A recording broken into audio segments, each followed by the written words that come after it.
문 열어볼까? 핸드거문 열어볼까? 하나님이시여 하나님이시여 주는 나의 하나님이시로다 나의 몸과 마음 주를 갈망하며 이제 내가 주께 고백하는가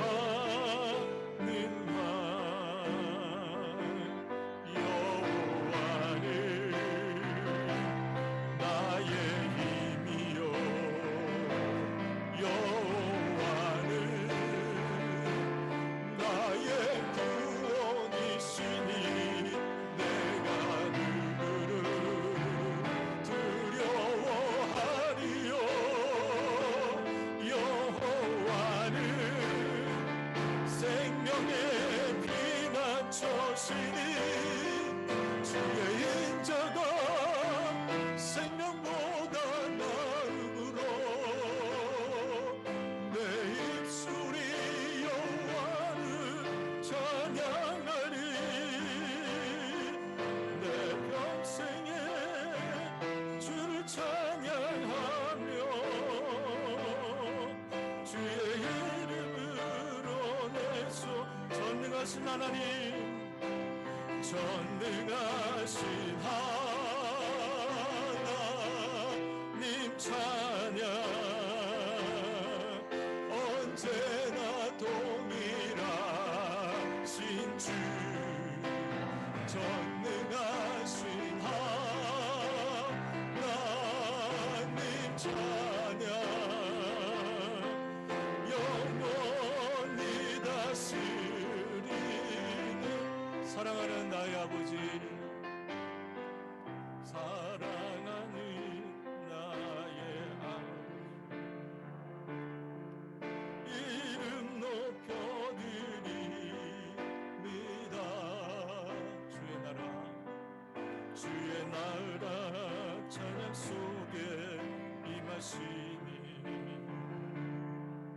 능력에 주께 찬송하네 전능하신 하나님 찬양 언제나 동일하신 주 전능하신 하나님 찬양 영원히 다스리 나 주의 이름 높이리 나 주의 이름 높이리 주의 이름 높이리 하늘 높이 뚫린 깃발처럼 주의 이름 높이리 전능하신 하나님 찬양 언제나 동일하신 주 전능하신 하나님 찬양 영원히 다스리 영원히 다스리네 영원히 다스리네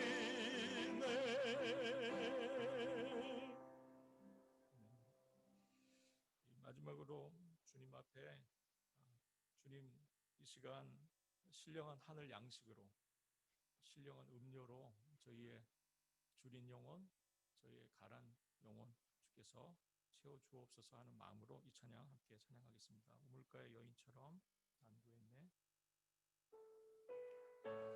사랑하는 주님 이 시간에 저희의 영혼을 주님의 성령으로 거룩하신 영으로 충만하게 채워주옵소서.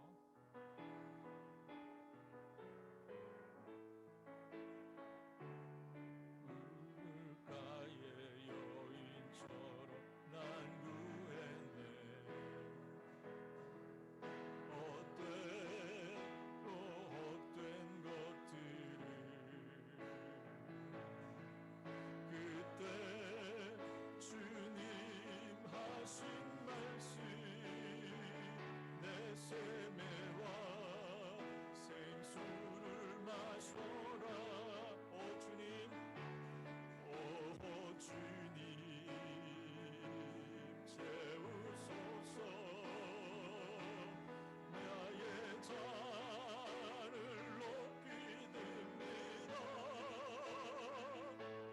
하늘 양식 내게 채워주소서. 넘치도록 채워주소서.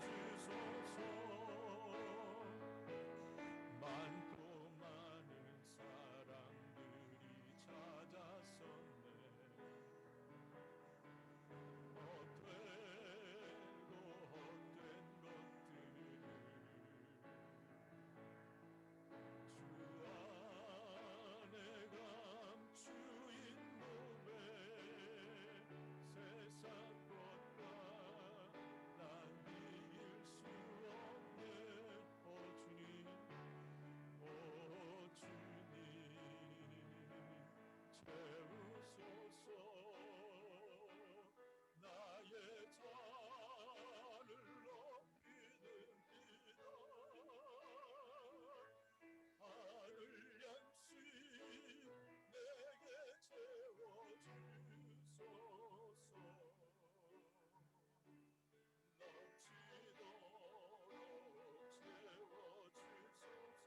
친구여 거기서 돌아오라. 내 친구여 거기서 돌아오라.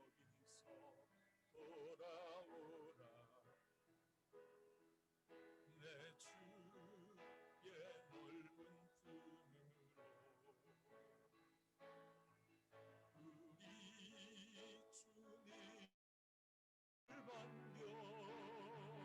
그 넓은 품에 안아주시니.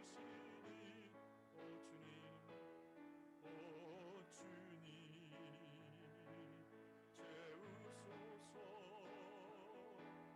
나의 잔을 높이 듭니다.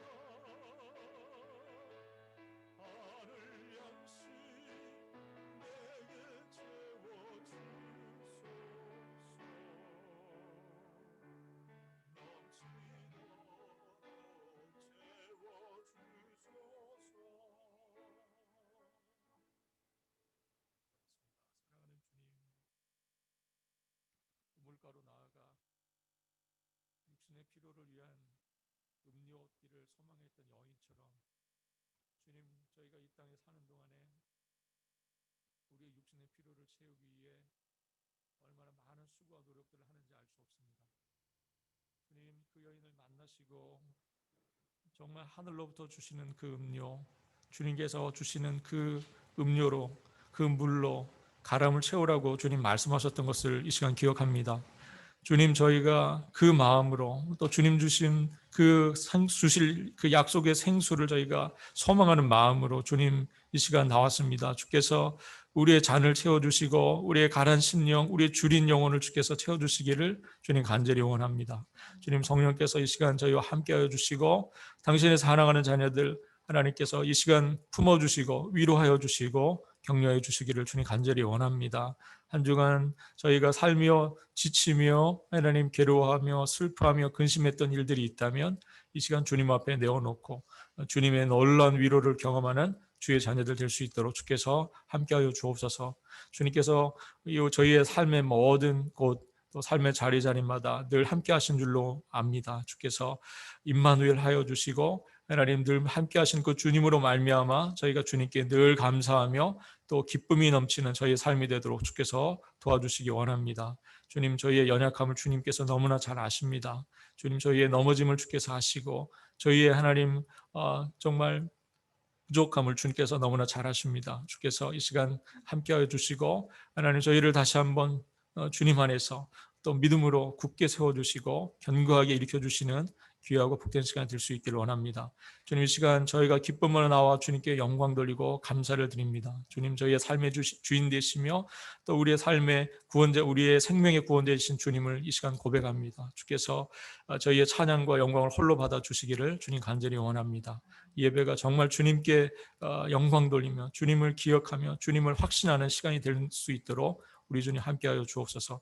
당신의 사랑하는 이 교회를 주께서 하나님 기억해 주시고 이곳에 정말 하나님의 더욱더 많은 위로와 격려가 있게 하여 주시고 정말 이 교회가 이 땅 끝까지 주님의 그 거룩하신 빛, 영광의 빛을 비출 수 있는 교회가 될 수 있도록 주님 도와주시고 많은 이들 위로하고 격려하는 교회 될 수 있도록 주께서 도와주옵소서. 누구라도 와서 주님과 교제하고 주님께 영광 돌리며 주님 안에서 함께 기쁨을 나눌 수 있는 곳이 되게 하여 주시고 주님의 그 사명을 주신 교회에 주신 사명을 잘 감당하는 그런 교회 될 수 있기를 원합니다. 일꾼들 주님 세워주셨사오니 책임 맡은 자들 성실하게 잘 감당할 수 있도록 주님 도와주시고 늘 부족함이 없도록 주님 채워주시고 주님 저희가 이 교회를 통해서 정말 우리 모든 믿음의 식구들이 한마음 한뜻 되어지고 주님만을 바라보며 이 어려운 시기 어려운 때를 믿음으로 잘 극복해 나가는 저희들이 될 수 있도록 주님 도와주옵소서. 오늘 이 시간 주시는 말씀 저희가 주님의 또 명령, 주님의 말씀으로 듣고 저희가 아멘하고 화답하여서 주님께 영광 돌리는 시간 될 수 있기를 원합니다. 오늘 예배 시종을 주님께서 주관하여 주시고 홀로 높임을 받으시기를 간절히 소망하며 우리 주님 되시는 예수 그리스도의 이름으로 기도합니다. 아멘.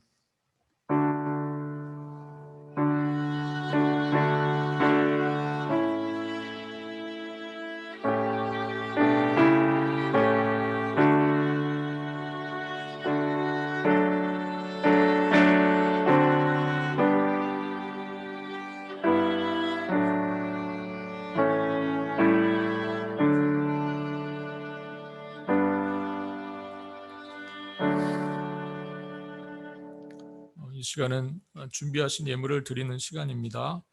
준비한 예물 앞에 놓고 우리가 만복의 근원 되신 우리 하나님 함께 찬양하겠습니다. 만복의 근원 하나님 온 백성 찬송 드리고 저 천사여 찬송하세 성부 성자 성령 아멘. 사랑하는 주님 감사합니다. 예물 주님 기쁜 마음으로 저희가 구별하여서 주님 앞에 드립니다. 주님 저희의 감사를 받아주시고 주님 우리 믿음의 고백을 주께서 받아주시기 원합니다. 하나님께서 저희의 삶을 늘 지키시는 줄로 압니다. 주님 저희의 삶에 또 많은 위로들을 주셔서 저희가 그 기업들을 통해서 또 저희가 저희의 생명을 또 연장하며 또 저희의 삶을 꾸리며 또 저희가 힘써 또 이웃을 돕고 또 교회 공동체를 세워나갈 수 있는 귀한 은혜를 늘 주시는 것을 주님 감사드립니다. 주님 저희의 삶의 자리 우리 하나님 함께해 주셔서 하나님 늘 넘치게 하여 주시고 부족함이 없도록 주께서 채워주옵소서. 만복의 근원 되시는 주님, 주님이 이끌어 주시는 놀라운 위로 주님께서 이끌어 주시는 놀라운 삶의 자리 저희가 기쁨으로 나아가고 순종하며 또 주님께 영광 돌리는 저희들 될 수 있도록 주님 도와주시고 주님 이 예물이 주님 앞에 구별되어져 사오니 하나님께서 하나님 이 예물이 정말 선하게 주님이 뜻하시는 대로 또 귀하게 쓰여지게 하여 주시고 또 더 많은 영혼들 위로하고 주님께로 이끄는 데 쓰여지는 귀하고 복된 예물 되도록 주님 도와주옵소서. 감사드리며 우리 주님 되시는 예수 그리스도의 이름으로 기도합니다. 아멘. 오늘 우리에게 주시는 주님의 말씀 함께 보겠습니다. 오늘 우리에게 주시는 말씀은 데살로니가전서 5장입니다. 데살로니가전서 5장 12절로 24절까지의 말씀입니다.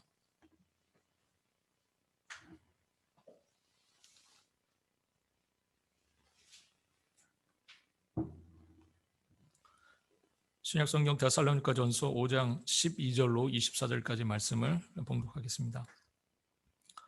신약성경 332쪽입니다. 우리 한 절씩 교독을 하면 좋겠습니다. 제가 먼저 5장 12절의 말씀을 읽겠습니다. 형제들아 우리가 너희에게 구하노니 너희 가운데서 수고하고 주 안에서 너희를 다스리며 권하는 자들을 너희가 알고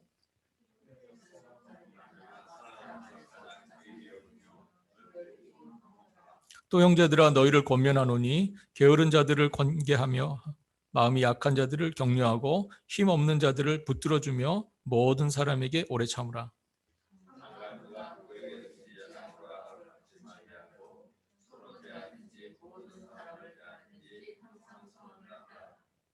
항상 기뻐하라.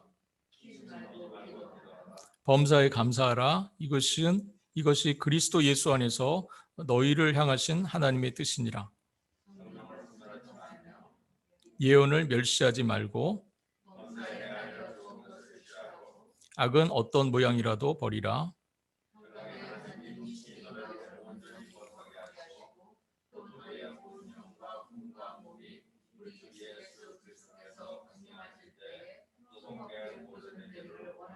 함께 읽겠습니다. 너희를 부르시는 이는 미쁘시니 그가 또한 이루시리라. 아멘.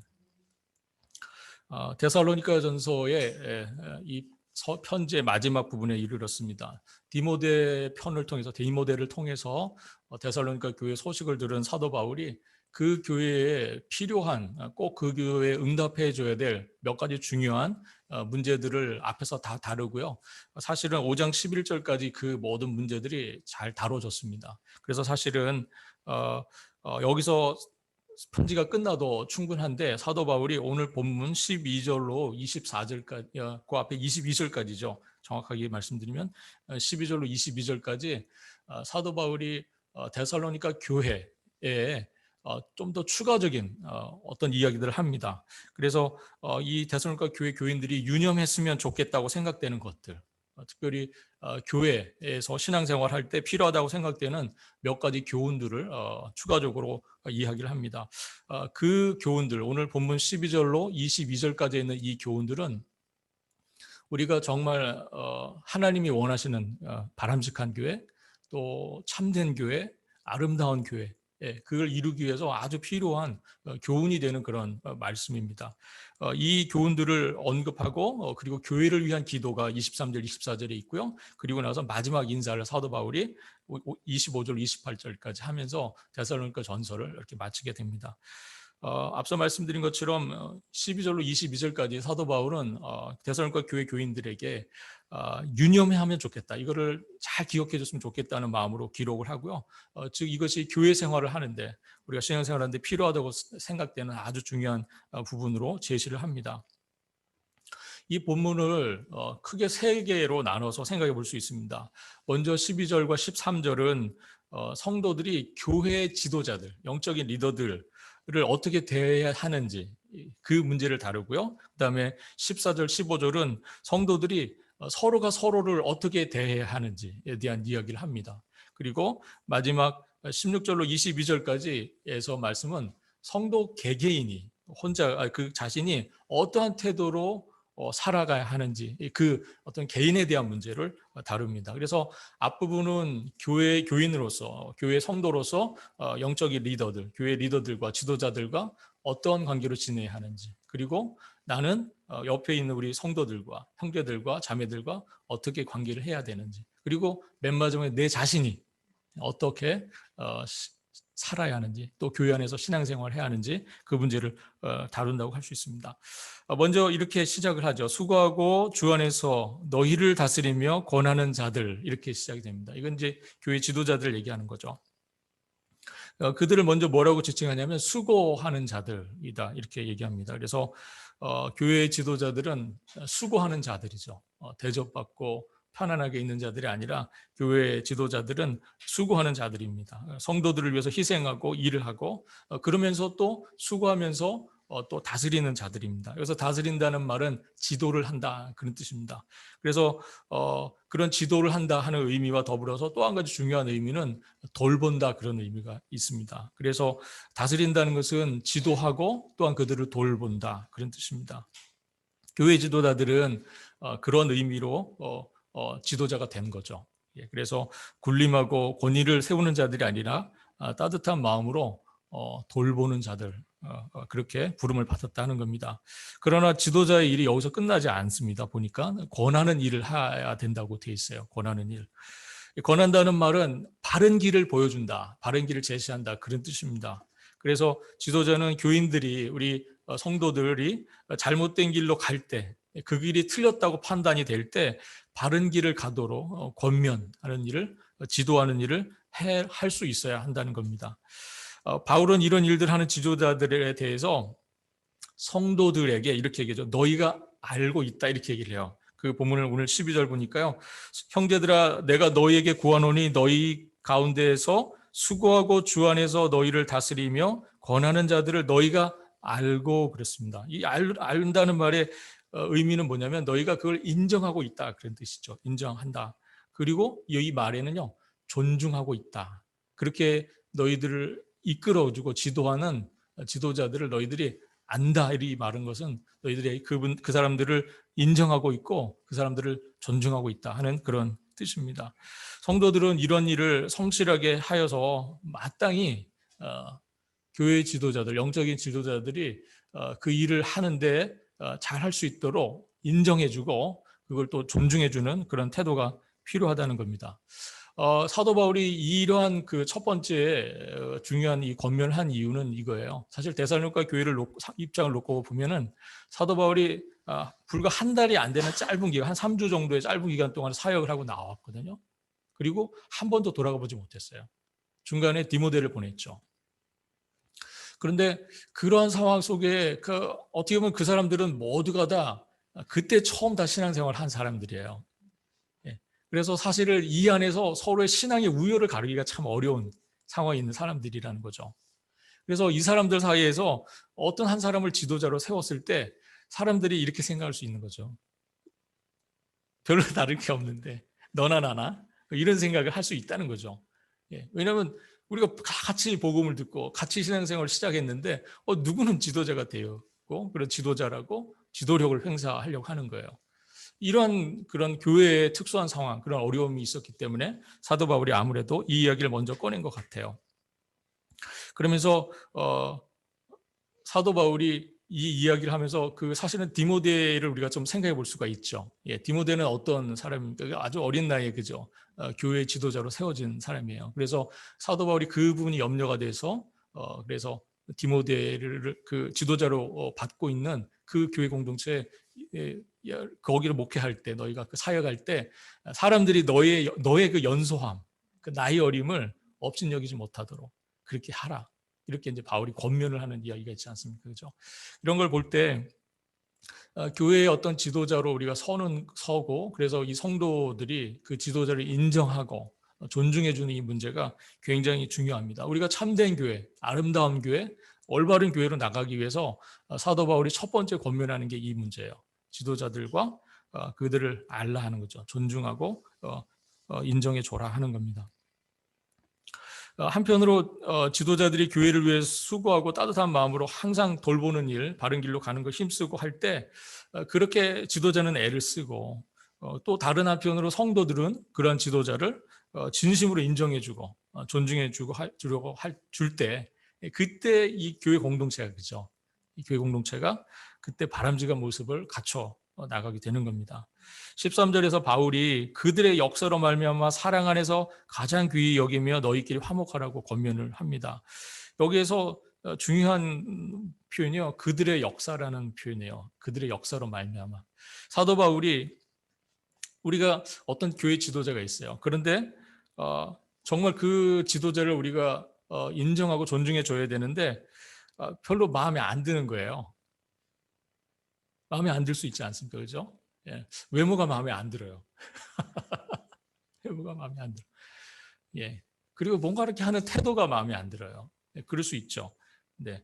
또 그래서 이제 지도자를 대하는 성도들의 마음 중에 호불호가 있어요. 사실 항상 뭐 인품이 마음에 안 든다. 뭐 이렇게 뭐 하나 행동을 보고 저 사람은 인품이 마음에 안 들어. 이렇게 얘기할 수 있는 거죠. 그런데 사실 이 지도자를 인정하고 존중해 주라고 할 때 무엇으로 말하면 그들의 역사. 여기서 역사라는 거 하는 것은 그 지도자가 비록 외모는 별로 마음에 안 들게 생겨도 그 사람이 자신의 맡겨진 일을 성실하고 감당할 때, 그가 그 일에 충실할 때, 그때 그것으로 말미암아 사랑 안에서 그를 귀히 여기어라, 이렇게 권면을 하고 있다는 겁니다. 우리가 사랑의 마음을 가질 때 비로소 우리가, 지도자도 사실 연약한 사람이기 때문에 부족함이 있겠죠. 왜 없겠습니까? 그러나 그럼에도 불구하고 그 지도자가 자신의 소임에 최선을 다하고 있다면 그를 사랑하고 그를 인정하고 받아줘야 된다 하는 겁니다. 성도들의 신앙의 성숙은 무엇입니까? 그것은 지도자가 여러 가지로 부족한 점이 많아도 그가 성실하게 직분을 감당하려고 할 때 그를 존중하고 세워주려고 하는 그런 마음이 성도의 어떻게 보면 성숙도죠. 성도의 성숙도죠. 뛰어난 지도자보다는 사실 교회는요, 이 성숙한 성도들이 많아야 좋습니다. 아주 탁월한 지도자가 이 한국 교회나 미국 교회에 많아지는 것보다도 사실은 성숙한 성도들이 많아지는 쪽이 교회 입장에서 훨씬 유익해요. 카리스마 같은 탁월한 지도자가 많은 거는 오히려 여러 가지 어려움을 갖고 올 수 있습니다. 그러나 그러한 지도자들은 좀 부족해도 성도들이 성숙하면 그게 교회에 더 유익이 됩니다. 바울은 끝으로 교회의 지도자들과 성도들이 서로 이렇게 너희끼리 화목하라 이렇게 얘기를 하죠. 지도자들과 그리고 성도들 너희들 이렇게 화목해하라 이렇게 하는 거죠. 그러면서 이 교훈을 마무리 져요. 이 부분에 대한 교훈을 마무리 짓습니다. 교회의 화목의 여부가 그 지도자와 교인들이 화목해야 그 교회가 화목해지는 거지 않습니까? 그렇죠? 그래서 이 교회의 화목은 교회가 이런 영적인 리더십을 바르게 행사할 때, 그런 영적인 리더십이 바르게 행사되고 그 일로 인해서 성도들이 함께 인정해주고 존중하는 이런 분위기가 있을 때 교회가 바르게 그 길을 갈 수 있다 하는 겁니다. 14절부터 사도 바울이 두 번째 그 교훈으로 넘어갑니다. 성도들 상호 간의 관계에 대한 이야기를 합니다. 이렇게 얘기하죠. 14절입니다. 또 형제들아 너희를 권면하노니 게으른 자들을 권계하며 마음이 약한 자들을 격려하고 힘없는 자들을 붙들어주며 모든 사람에게 오래 참으라 이렇게 얘기합니다. 그래서 게으른 자들이라는 표현은요, 사실 이 단어는 이렇게 군대에서 사용하는 용어예요. 군대에서 사용하는 용어인데 이게 군인이 딱 이렇게 전쟁에 나가면 이렇게 딱 대오를 쓰죠. 줄을 쓰는데 이 대오에서 이 줄에서 이탈하서 제멋대로 행동하는 사람들을 지칭할 때 쓰는 표현이었어요.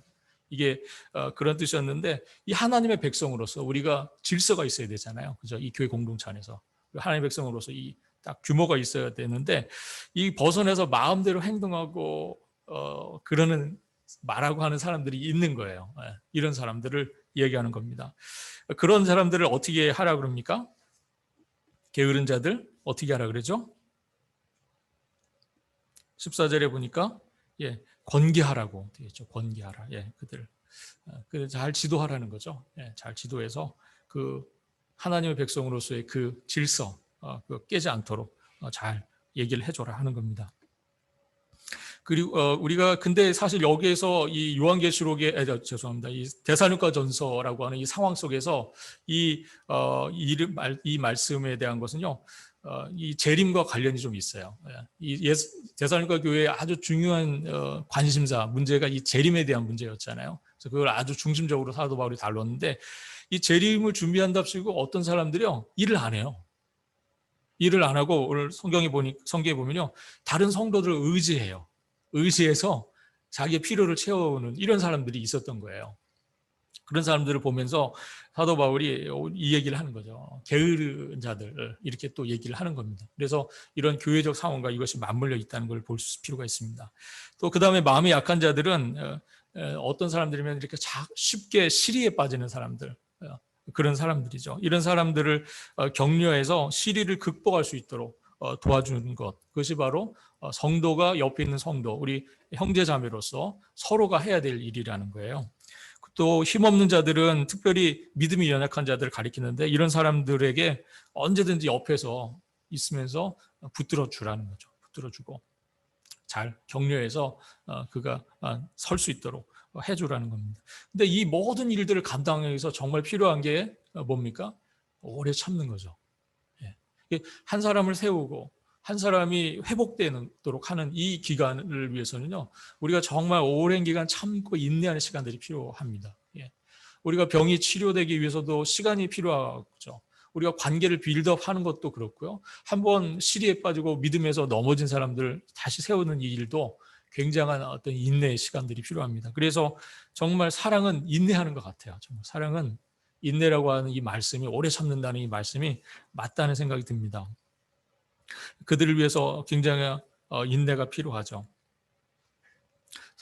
사실은 앞에서 얘기 말씀드린 그 12절과 13절에 우리가 지도자를 인정해 주는 거, 그를 존중해 주는 이 문제도 또한 인내가 필요해요. 특별히 지도자가 서투를 때 그 사람을 존중해 주고 인정해 주는 것도 굉장한 인내의 과정이 사실 필요합니다. 그런데 데살로니가 교인들에게 정말 큰 인내를 필요로 하는 일은 자신들에게 대해서 악하게 대하는 사람들에 대해서입니다. 우리가 서로 관계가 좋고 서로 우리가 소위 말하는 나이스하게 서로를 대하는 사람에 대해서 우리가 좋게 대하는 것은 너무나 쉬운 일이에요, 사실. 그런데 문제는 뭡니까? 우리가 서로가 서로 사이에 있어서 뭔가 악한 요소가 있는 거예요. 악한 요소가 있을 때. 그럴 때 우리가 어떻게 해야 할 것이냐 하는 겁니다. 우리가 그럴 때 더 인내가 필요하고요. 그래서 삼가 누가 누구에게든지 악을 악으로 갚지 말게 하고 서로 대하든지 모든 사람을 대하든지 항상 선을 따르라라고 성경에서 말씀을 하고 있죠. 그래서 선을 쫓는 성도들의 실천, 그거는 단지 관계가 좋은 사람들과에서의 문제만이 아니라 사실 더 나아가서 서로에게 내가 좀 불편한 상대가 있을 수 있죠. 그 사람이나 아니면 더 나아가서 이 교회 밖에 모든 사람들에 대해서까지 이 태도, 오래 참고 인내해 주는 이 태도가 필요하다는 겁니다. 성도는 그리스도를 머리로 하는 이 교회의 지체라는 사실을 우리가 기억을 하고요. 우리가 서로가 서로를 사랑하고 또 서로에게 선을 행하도록 힘써야 해야 하고요. 또 동시에 이 하나님께서 이 온 세상의 주인이시라는 사실을 기억하고 우리의 이 사랑과 인내의 이 덕을 이 세상 끝까지 우리가 넓혀야 한다 하는 겁니다. 이런 어떤 서로를 선하게 대하는 이 분위기, 이게 사실은 교회를 바르게 세워가는 두 번째 아주 중요한 키워드입니다. 우리가 교회 분위기가 일단 성도와 지도자 사이에 관계가 선한 관계 있고 그런 영적인 분위기가 있고 또 우리가 서로가 서로를 대할 때 선하게 대하려고 하는 그 의지, 그런 영적인 분위기가 교회 안에 있을 때 교회가 그때 비로소 바르게 또 하나님 원하시는 모습대로 세워져 갈 수 있다는 겁니다. 마지막으로 사도 바울이 이 데살로니가 교회 교인들에게 성도 개개인으로서 그들 한 사람 한 사람에 대한 이야기를 교훈을 이어갑니다. 16절부터 22절인데요. 여기에서 두 개의 시가 나와요. 우리가 소위 삼행시, 세 줄로 짓는 시가 두 개가 나옵니다. 첫 번째 삼행시는 너무나 잘 알려져 있는 16절로 18절이에요. 뭐죠? 항상 기뻐하라, 쉬지 말고 기도하라, 범사에 감사하라. 이거죠. 이는 그리스도 예수 안에서 너희를 향하신 하나님의 뜻이니라, 이 말씀하는 이 삼행시가 첫 번째 나옵니다. 성도들의 삶에는 항상 기쁨, 그죠? 기쁨, 기도, 감사, 이 세 가지가 있어야 되는 거죠. 여러분들의 삶에 기쁨, 감사, 기도, 이 세 가지 중요한 키워드가 있으십니까? 여러분들의 삶을 돌이켜볼 때 항상 기쁨이 있는지, 또 나는 늘 기도하고 있는지, 또 나는 늘 감사하고 있는지를 우리가 좀 생각해 봐야 되겠습니다.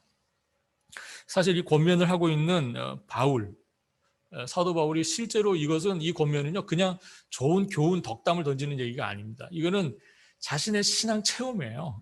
바울의 자기 신앙 체험을 지금 얘기를 하는 거죠. 사도 바울이 데살로니가에 오기 바로 전에 빌립보에서 어떤 일이 있었습니까? 빌립보의 감옥에서 그가 정말 그 복음 전하는 일 때문에 애매하게 고난을 받죠. 그가 정말 그 핍박 속에서 그 아주 습하고 차디찬 그 돌로 된 그 지하 감옥, 로마 시대 그 감옥에 갇혀서 그가 한밤중에 일어나 뭐 합니까? 하나님을 찬양하지 않습니까? 그렇죠? 그 과정에서 감사의 찬양을 했단 말이죠. 이게 굉장히 중요합니다. 이러한 그 바울의 자신의 체험에서 나오는 그 우러나오는 자신의 경험에서 나오는 그 신앙점에서 나오는 권면이었기 때문에 굉장히 그것이 우리에게 힘이 되는 겁니다.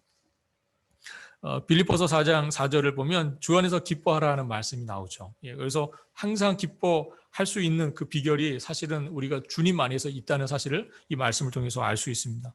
우리가 성도가 정말 기뻐할 수 있는, 우리가 항상 기뻐하라는 것, 항상 즐겁게 살아야지, 사람이 유쾌하게 살아야지 하는 이 일들이 그냥 단순히 덕담으로 던져지는 말이 아니라 우리가 정말 환난 중에도 고난 중에도 기뻐할 수 있는 것, 그것은 바로 우리가 주 안에 있을 때 가능한 일이다 하는 겁니다.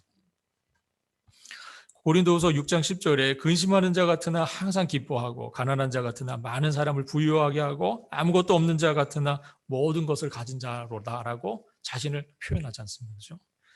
그러므로 내가 그리스도를 위하여 약한 것들과 능욕과 곤핍과 박해와 곤고를 기뻐하노니 이는 내가 약할 그때에 강함이라. 이렇게 바울의 고백입니다.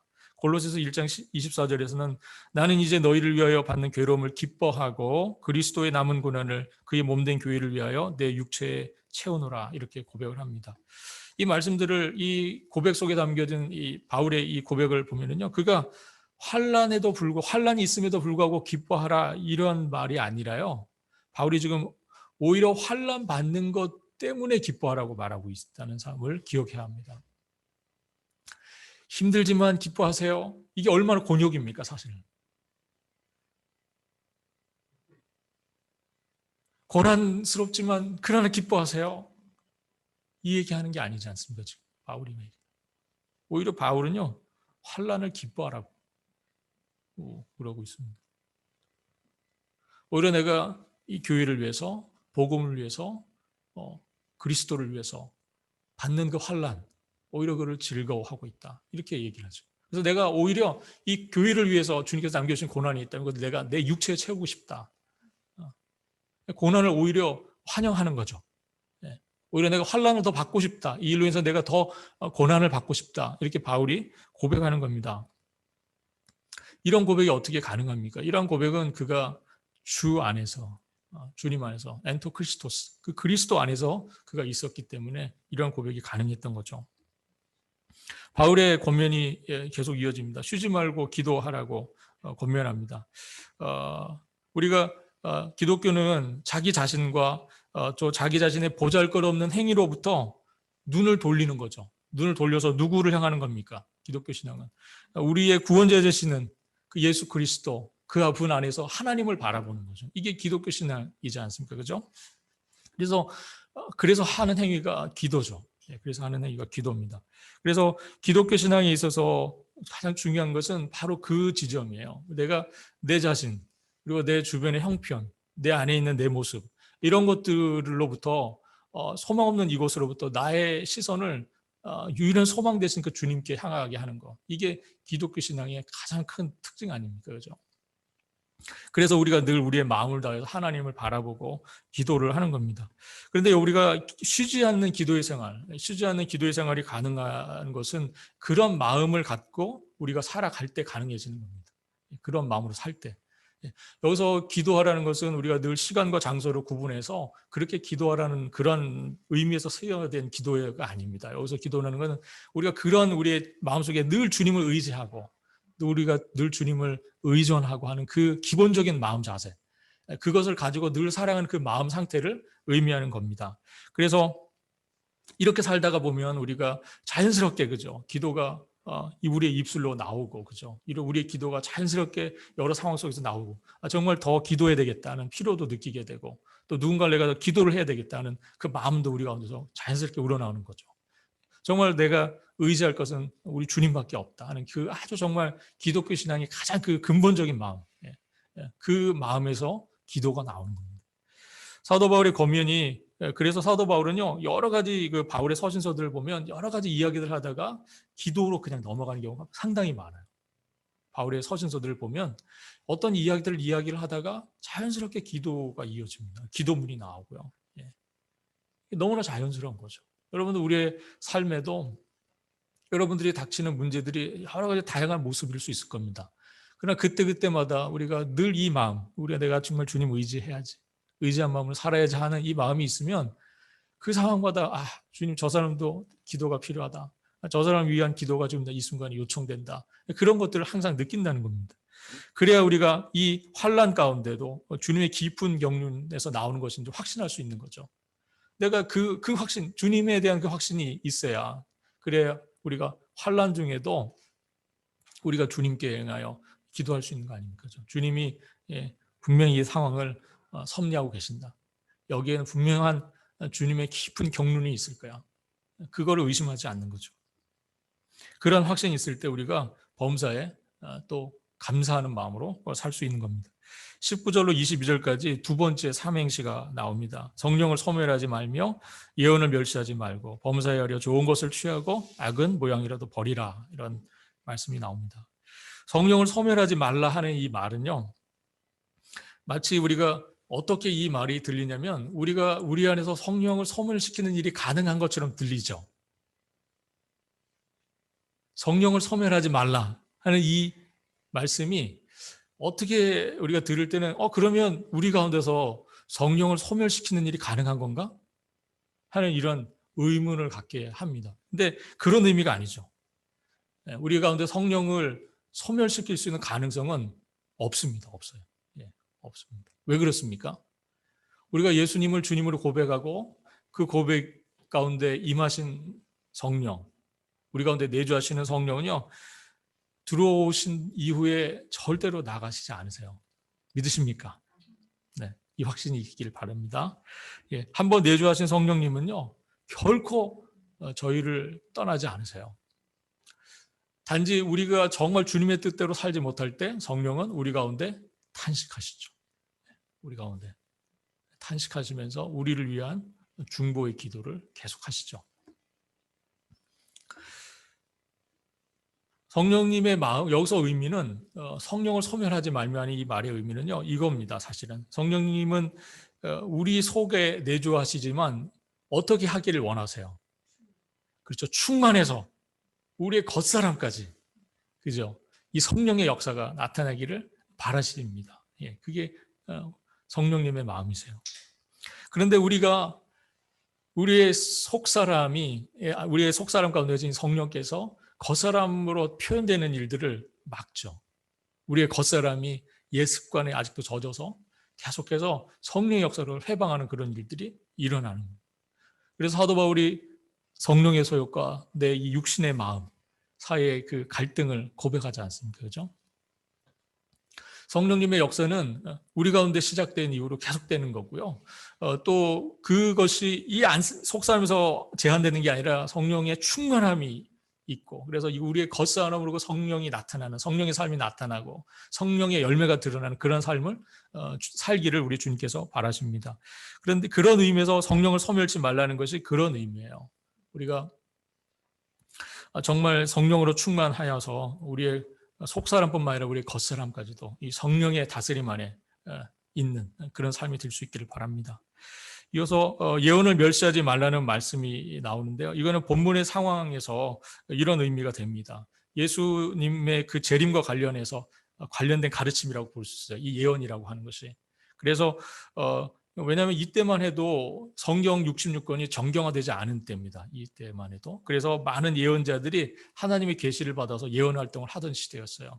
즉 어떤 하나님의 말씀이죠. 하나님의 가르침인데 그것이 이제 예언입니다. 그래서 그런 것들이 제한되지 않도록 주의하라 하는 이야기예요. 그러나 여기서 사도 바울이 이런 예언 활동이 막 중구난방으로 이루어지지 못해서는 안 된다고 이야기를 했어요. 왜냐하면 이것이 하나님의 예언의 말씀이면 물론 충분히 역사해야 되죠. 그러나 중요한 것은 뭡니까? 이 예언자들의 예언 활동, 그 당시에 예언자들의 예언 활동 속에는 하나님의 가르침도 있었지만 사단의 가르침을 따르는 거짓 교사들도 많이 있었기 때문에 여기서 주의를 줍니다. 우리 같이 한번 보겠습니다. 20절이 예언을 멸시하지 말고 범사해하려 좋은 것을 취하고 악은 어떤 모양이라도 버리라, 이렇게 말합니다. 범사해하려. 그 예언의 활동이 예언이 멸시되지 않도록 해야 하지만 그러나 헤아리라는 거예요. 그 예언이 정말 하나님의 성령의 역사인지 그렇지 않은지를 판단하라는 거죠. 예. 그래서 마치 데살로니가 교회 교인들처럼, 그죠? 베레아 교회 교인들처럼 이것이 정말 그런지 아니한지, 정말 하나님의 말씀의 역사인지 그거를 분별할 수 있는, 헤아릴 수 있는 그런 능력을 가지라는. 그래서 좋은 것은 취하고, 이게 정말 성령의 하나님의 말씀의 역사는 취하고 그 예언은. 그러나 악한 것, 하나님의 가르침이 아닌 것, 그런 것들은 모양이라도 버리라, 이렇게 말씀을 합니다. 이러한 그 자세가 교회 안에 굉장히 필요한 거죠. 예. 우리가 정말 하나님의 말씀의 역사를 온전히 이루어야 되는데, 이 예언의 역사가 거짓 가르침을 하는 사람들까지 교회 안에 들어오면서 이게 굉장히 혼란과 혼돈이 많았어요. 초대교회 때는. 그래서 사도 바울이 이 이야기를 하는 겁니다. 그래서 온전히 성령의 그 충만한 역사, 그것이 한 개인으로부터 시작해서 교회 공동체 안에서 바르게 그 예언의 역사가 일어날 때, 그때 바로 교회가 바람직한 모습으로, 온전한 모습으로 나아갈 수 있기 때문에 그렇습니다.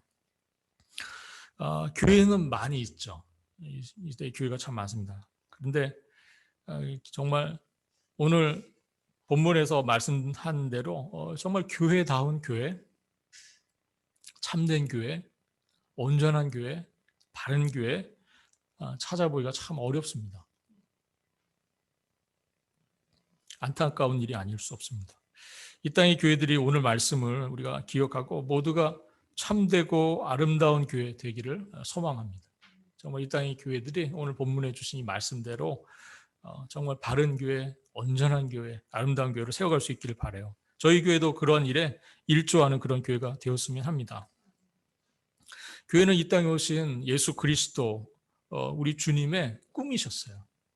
예수님은 제자들을 선택하시고 이 제자들을 통해서 교회를 이루기를 바라신 거죠. 사도 바울도 역시 예수 그리스도의 복음을 전하면서 그가 늘 교회를 꿈꿨어요. 그리스도의 교회를 꿈꿨죠. 참된 교회가 되기 위해서 필요한 것들은 조직이나 건물이나 시스템이 사실 아닙니다. 정말 교회에 필요한 것은, 그런 좋은 교회가 되기 위해서 중요한 것은 교회 안에 있는 그런 영적인 분위기예요. 지도자를 대하는 그런 자세, 그리고 성도가 성도를 대하는 그 분위기, 영적인 분위기, 그리고 내가 내 자신이 정말 성령의 역사 가운데 있는 그것, 이런 이 세 가지의 이 관계가 잘 이루어질 때, 조화를 이룰 때, 그때서야 비로소 온전한 그리스도의 교회가 되는 겁니다. 정말 우리는 영적인 리더십들을 존중하고 있는지, 서로에 대해서 선의를 가지고 대하고 있는지, 또 성도 개개인이 자신의 영적인 삶을 잘 돌보고 있는지를 저희가 생각해서 잘 따져보고, 그래서 정말 주님이 기뻐하시는 교회로 저희가 늘 나아갈 수 있기를 바랍니다. 기도하겠습니다. 하나님 아버지, 오늘 말씀을 통해서 저희들도 교훈하시고 하나님 이끌어주신 주님 감사합니다. 데살로니가 교회의 모습을 통해서 오늘 저희의 모습, 또 저희가 앞으로 갖춰가야 될 그 모습 하나님 알려주시고 또 깨우쳐주시니 주님 감사합니다. 저희가 정말 주님이 바라시는, 주님이 원하시는 참된 교회 될 수 있도록 주님께서 저희들을 이끌어주시고, 정말 이 교회가 정말 그렇게 나아갈 수 있도록 주님 도와주시기 원합니다. 감사드리며 우리 주님 되시는 예수 그리스도의 이름으로 기도합니다. 아멘. 우리 함께 찬양하겠습니다. 우리 찬양의 가사 좀 생각하시면서 주님, 우리 교회가 정말 이런 교회 되기 원합니다 하는 마음으로 찬양하겠습니다.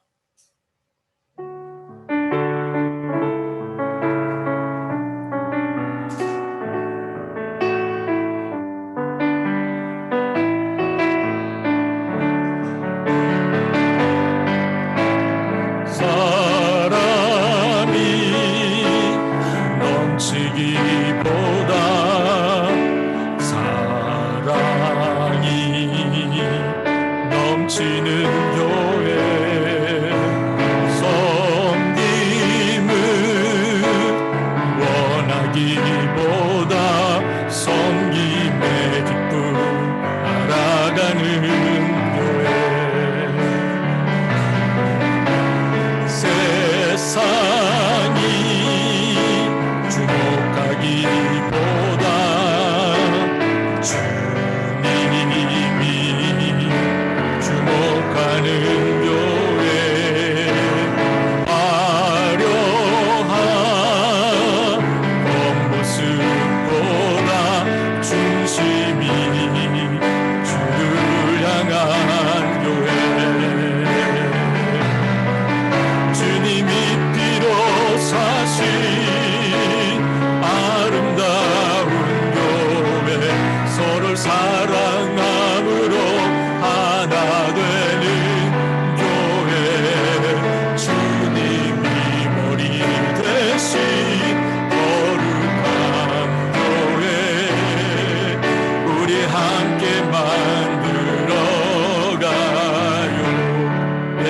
생각보다 내 삶은 생각보다도 하나 되네. 소중한 많은 교회 세상에 알려지기보다 서로가 서로 깊이 아는 교회, 주님이 피로 사신 아름다운 교회, 서로를 사랑함으로 하나 되는 교회, 주님이 머리 대신 거룩한 교회, 우리 함께 만들어가요.